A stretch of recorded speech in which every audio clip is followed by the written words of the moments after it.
ಸಾಲುಮರದ ತಿಮ್ಮಕ್ಕನವರ ಜಯಂತಿಯ ನಿಮಿತ್ತ ಒಂದು ಪ್ರಬಂಧ. ಪ್ರಬಂಧದ ಶೀರ್ಷಿಕೆ ಪ್ರಕೃತಿಯ ಒಡಲಲ್ಲಿ ಬೆಳೆದ ವೃಕ್ಷಮಾತೆ. ಪರಿಸರ ಸಂರಕ್ಷಣೆಯ ಬಗ್ಗೆ ಯಾವುದೇ ಔಪಚಾರಿಕ ಶಿಕ್ಷಣವಿಲ್ಲದಿದ್ದರೂ ತಮ್ಮ ನಿಸ್ವಾರ್ಥ ಕಾಯಕದಿಂದಲೇ ಇಡೀ ವಿಶ್ವದ ಗಮನ ಸೆಳೆದ ಅಪ್ರತಿಮ ಸಾಧಕಿ ಸಾಲುಮರದ ತಿಮ್ಮಕ್ಕ. ಮಕ್ಕಳ ಭಾಗ್ಯವಿಲ್ಲದಿದ್ದರೇನು, ಪ್ರಕೃತಿಯನ್ನೇ ತನ್ನ ಮಗುವಾಗಿಸಿಕೊಂಡು ಪೋಷಿಸಿದ ಇವರ ಬದುಕು ಪ್ರತಿಯೊಬ್ಬರಿಗೂ ಅತ್ಯಂತ ಸ್ಫೂರ್ತಿದಾಯಕ. ಇಂತಹ ಮಹಾನ್ ತಾಯಿಯ ಸಾಧನೆಯ ಹೆಜ್ಜೆಗುರುತುಗಳು ಶುರುವಾಗಿದ್ದು ಅತ್ಯಂತ ಸಾಮಾನ್ಯ ಹಾಗೂ ಬಡತನದ ಹಿನ್ನೆಲೆಯಿಂದ. ತುಮಕೂರು ಜಿಲ್ಲೆಯ ಗುಬ್ಬಿ ತಾಲೂಕಿನಲ್ಲಿ ಜನಿಸಿದ ತಿಮ್ಮಕ್ಕನವರ ವಿವಾಹ ರಾಮನಗರ ಜಿಲ್ಲೆಯ ಹುಲಿಕಲ್ ಗ್ರಾಮದ ಚಿಕ್ಕಯ್ಯ ಎಂಬುವವರೊಂದಿಗೆ ನೆರವೇರಿತು. ಬಡತನದ ಬೇಗೆಯಲ್ಲಿದ್ದ ಈ ದಂಪತಿಗಳು ಕಲ್ಲು ಕ್ವಾರಿಯೊಂದರಲ್ಲಿ ದಿನಗೂಲಿ ಕಾರ್ಮಿಕರಾಗಿ ದುಡಿಯುತ್ತಿದ್ದರು. ವಿವಾಹವಾಗಿ ದಶಕಗಳೇ ಕಳೆದರೂ ಮಕ್ಕಳಾಗದ ಕೊರಗು ಇವರನ್ನ ತೀವ್ರವಾಗಿ ಕಾಡುತ್ತಿತ್ತು. ಸಮಾಜದ ಆಡಿಕೊಳ್ಳುವ ಮಾತುಗಳು ಹಾಗೂ ಬಂಜೆತನದ ನೋವನ್ನ ಮರೆಯಲು ಅವರು ಕಂಡುಕೊಂಡ ಅದ್ಭುತ ಮಾರ್ಗವೇ ಪ್ರಕೃತಿ ಸೇವೆ. ಮಕ್ಕಳಿಲ್ಲದ ಆ ನೋವನ್ನೇ ಮೆಟ್ಟಿಲನ್ನಾಗಿಸಿಕೊಂಡ ದಂಪತಿಗಳು ತಮ್ಮ ಗ್ರಾಮದ ಸುತ್ತಮುತ್ತ ಹೇರಳವಾಗಿದ್ದ ಆಲದ ಮರಗಳನ್ನೇ ತಮ್ಮ ಮಕ್ಕಳಂತೆ ಭಾವಿಸಲು ನಿರ್ಧರಿಸಿದರು.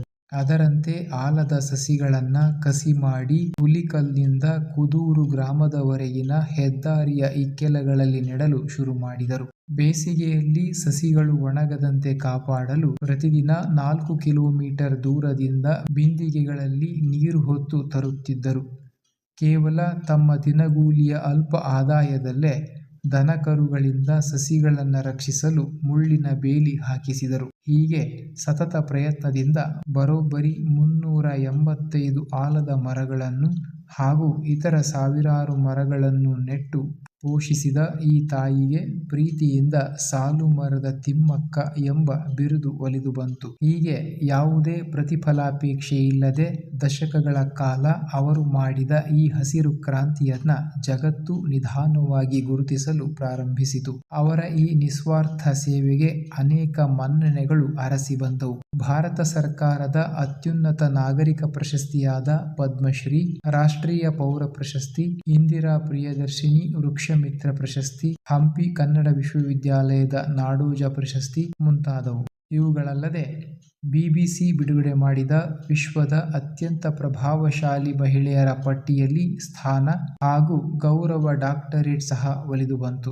ಅಮೆರಿಕಾದಲ್ಲಿ ಅವರ ಹೆಸರಿನಲ್ಲಿ ಪರಿಸರ ಶಿಕ್ಷಣ ಸಂಸ್ಥೆಯೊಂದನ್ನ ಸ್ಥಾಪಿಸುವ ಮೂಲಕ ಅವರ ಕಾರ್ಯವನ್ನ ಅಂತಾರಾಷ್ಟ್ರೀಯ ಮಟ್ಟದಲ್ಲೂ ಗೌರವಿಸಲಾಯಿತು. ಈ ಉನ್ನತ ಪ್ರಶಸ್ತಿಗಳು ಒಲಿದರೂ ತಿಮ್ಮಕ್ಕನವರು ತಮ್ಮ ಸರಳತೆಯನ್ನ ಕೊನೆಯವರೆಗೂ ಬಿಡಲಿಲ್ಲ. ತಮ್ಮ ಇಳಿ ವಯಸ್ಸಿನಲ್ಲೂ ಪರಿಸರದ ಸಂರಕ್ಷಣೆಯ ಬಗ್ಗೆ ಅಪಾರ ಕಾಳಜಿ ಹೊಂದಿದ್ದ ತಿಮ್ಮಕ್ಕ ತಮ್ಮ ಪತಿಯ ನೆನಪಿನಲ್ಲಿ ಆಸ್ಪತ್ರೆಯೊಂದನ್ನ ಕಟ್ಟುವ ಕನಸು ಕಂಡಿದ್ದರು.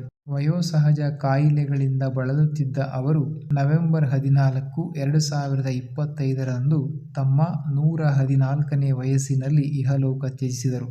ಭೌತಿಕವಾಗಿ ಅವರು ನಮ್ಮೊಂದಿಗಿಲ್ಲದಿದ್ದರೂ ಹೆದ್ದಾರಿಯ ಇಕ್ಕೆಲಗಳಲ್ಲಿ ತಲೆದೂಗುವ ಬೃಹತ್ ಆಲದ ಮರಗಳ ಪ್ರತಿ ಎಲೆಯಲ್ಲೂ ಸಾಲುಮರದ ತಿಮ್ಮಕ್ಕನವರ ಉಸಿರಿದೆ. ಪ್ರಕೃತಿ ಇರುವವರೆಗೂ ಅವರ ಹೆಸರು ಚಿರಸ್ಥಾಯಿಯಾಗಿರುತ್ತದೆ.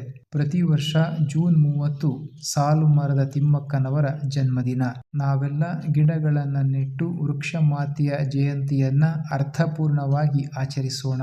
ಸ್ನೇಹಿತರೆ, ಈ ಮಾಹಿತಿ ಇಷ್ಟವಾದರೆ ಒಂದು ಲೈಕ್ ಕೊಡಿ, ಹಾಗೆ ನಮ್ಮ ಚಾನಲ್ಗೆ ಸಬ್ಸ್ಕ್ರೈಬ್ ಆಗೋದನ್ನ ಮರಿಬೇಡಿ ಅಂತ ಹೇಳ್ತಾ ಈ ವಿಡಿಯೋನ ಮುಗಿಸ್ತೇನೆ. ನಮಸ್ಕಾರ.